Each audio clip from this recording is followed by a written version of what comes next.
aqui a minha palavra e eu queria lembrar você uma história que marca na Bíblia um relacionamento muito lindo entre uma empregada doméstica, que na verdade na época ela era muito mais do que uma empregada doméstica, ela era na verdade, ela foi tomada como uma escrava. No segundo livro de Reis, no capítulo 5, a gente vê essa história.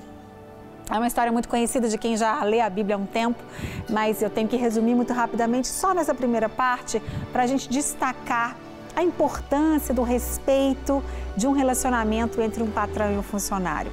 A Bíblia diz sobre um general do exército, um cara muito famoso, muito importante, muito poderoso no rei da Síria. Né? E ele era um comandante de guerra e eles atacaram Israel e levaram cativa, levaram escrava uma menina. E essa menina então passou a trabalhar na casa de Naamã. E a Bíblia diz que Naamã, apesar de ser tão poderoso, um general de guerra tão poderoso, ele era leproso. A lepra, uma doença terrível. Naquela época, as pessoas eram até isoladas quando elas tinham essa doença, né? Uma doença contagiosa. Mas provavelmente as pessoas não sabiam que ele era leproso, não é? A Bíblia diz que aquela menina, então, trabalhando ali na casa de um homem que que venceu uma batalha contra o povo dela, porque ela era uma judia, era uma menina de Israel, a família dela era de Israel, o exército da Síria venceu, ela venceu uma batalha contra Israel e tomou aquela menina como escrava, ou seja, a Bíblia não diz sobre a família dela, se a família dela estava viva ou não, ela estava numa outra casa, numa outra terra, com outras pessoas, e a Bíblia não cita nenhum nome dela. Diz apenas que ela era uma menina. Devia ser uma adolescente, 14 anos, não sei, 13, 15. Mas a Bíblia diz que aquela menina que poderia ter um coração rancoroso, ter raiva daquele patrão, daquela família, porque tomou-a por escrava, pelo contrário, aquela menina sugeriu à esposa de Naamã que ele fosse procurar o profeta lá na sua terra, o profeta Eliseu. E ela disse, se o meu senhor, né, o meu patrão, fosse lá, ela deu uma dica, meio até informalmente. Como poderia ser aquele relacionamento? Como essa menina tinha um coração tão lindo, tão perdoador, de um homem que ela poderia ter tido outro sentimento, bem feito, que bom que esse homem tem essa doença, que ele morra com ela.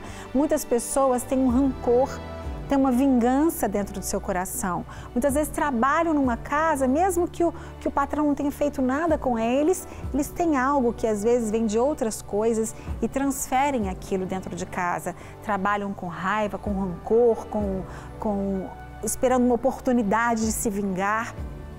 Mas a Bíblia diz que aquela menina deu aquela sugestão e aquele homem, aquela mulher falou para o marido e Naamã acatou a sugestão daquela menina, porque ele também poderia pensar, essa menina deve ser uma armadilha, porque afinal de contas eu vou ter que ir lá no país dela. Então teve que ter todo um trâmite aí entre países, uma carta escrita para o rei, para pedir autorização, enfim. Ele não foi simples. Mas ele obedeceu àquela sugestão. E a Bíblia diz que ele foi curado. Estou resumindo muito a história, você pode ler a história linda no segundo livro de Reis, no capítulo 5. Mas eu quero destacar aqui que pode haver uma relação linda entre um funcionário e um patrão, uma relação de respeito, de amor. Eu, graças a Deus, sempre tive vários funcionários na minha casa e quero mandar beijos para todos que passaram na minha casa. Lúcia, que esteve lá recentemente, André, que está lá comigo esses dias, Edna, que marcou a nossa vida como babá das minhas filhas, como uma amiga que somos até hoje, pessoas com quem temos relacionamento de respeito, de amor, de carinho, e você pode também, como exemplo dessa menina.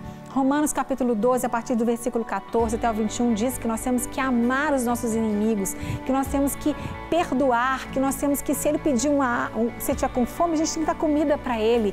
Não está falando nem de amigo, está falando de inimigo, que era o caso de Naamã. Ele era inimigo do povo de Israel.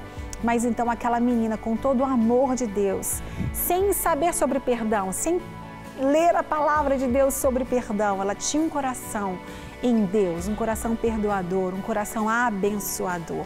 Que você, como funcionário ou como patrão, Tenha um coração abençoador, um coração que perdoa, um coração que releva, um coração que anda a segunda milha e que abençoa com as suas palavras, com as suas atitudes, fazendo o seu melhor, tanto como patrão quanto funcionário. Com certeza Deus vai te honrar, com certeza o nome dele vai ser engrandecido através da sua vida. Onde você estiver, faça diferença, faça o seu melhor, cuide do outro, dê a ele o direito que ele tem e realmente faça tudo aquilo que você deve fazer e muito mais. Quando nós fazemos mais do que temos que fazer, Deus realmente nos honra e nos abençoa.